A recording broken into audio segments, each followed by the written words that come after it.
This is a spiritual awakening story. There was once a man who believed every feeling defined him: anger, fear, sadness. Then he met a traveler on a quiet evening. The traveler looked up at the sky and said, "You are not the storm. You are the sky." What if that's true? That you're vast, unshaken, silently holding whatever passes through. Watch to the end. It will give ways to bring this truth into your life. There was once a man who lived as though every thought, every fear, every heavy emotion was his true self. When anger rose, he became anger. When sadness came, he drowned in sadness. When anxiety arrived, he believed his entire being was made of trembling nerves. To him, life felt like an endless storm. This man carried his storms everywhere. At work, one careless word from a colleague would set the winds of anger howling in his chest. At home, a single moment of silence felt like rejection, and sadness rained down on him. Even in solitude, his mind unleashed lightning bolts of memory and thunderclouds of worry about the future. He whispered to himself, "Why am I so broken? Why do I suffer so much?" The man believed the storm was who he was. One evening, exhausted, he wandered into a quiet park. The sky stretched wide above him, dark, calm, infinite. Clouds drifted slowly across the horizon. On a bench sat an old traveler with eyes that seemed to see both the man and through him. The traveler spoke softly.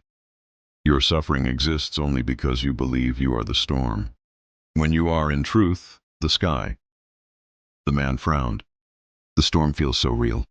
My thoughts tear me apart. My emotions drown me. How could I not be them?" The traveler simply pointed upward. "Do you see those clouds? They come and go.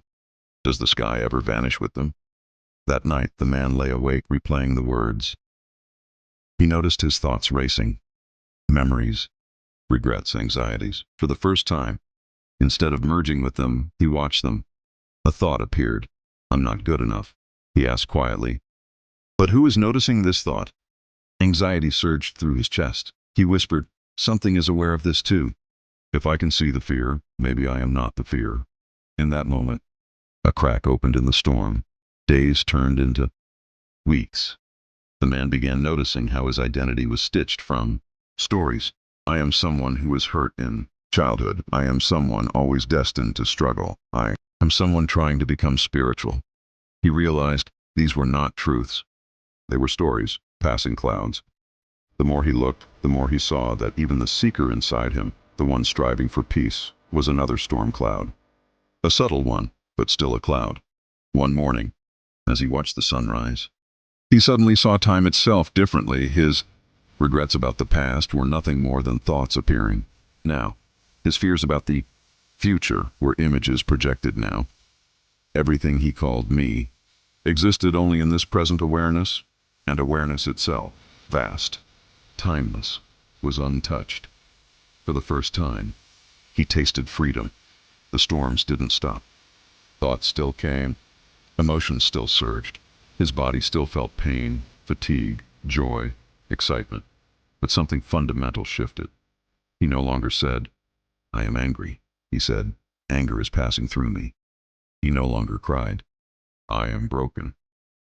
He said, "Sadness is here, but it is not who I am." He saw himself as the sky, open, vast, unchanging. The storms could rage, but the sky remained clear still, untouched. At work, the same colleague spoke harshly. The man felt anger rise, but he didn't collapse into it. He watched it like thunder rolling through the distance. It came, it went. Peace remained. At home, silence still appeared, but now he no longer mistook it for rejection. He noticed the ache in his chest, breathed, and remembered, "I am the awareness of this ache, not the ache itself."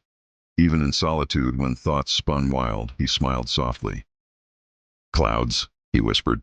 "Just clouds." Life became simpler. He no longer had to control everything, avoid storms, or chase sunlight. He discovered that peace wasn't in the absence of storms. It was in recognizing himself as the sky. And so the man who once thought he was the storm discovered the truth. He was never broken. He was never lost. He was never the chaos he mistook for himself. He was and always had been, the sky itself, vast, silent, infinite. The storms still came and went, but they no longer defined him. And in that recognition, his suffering dissolved into the endless freedom of simply being.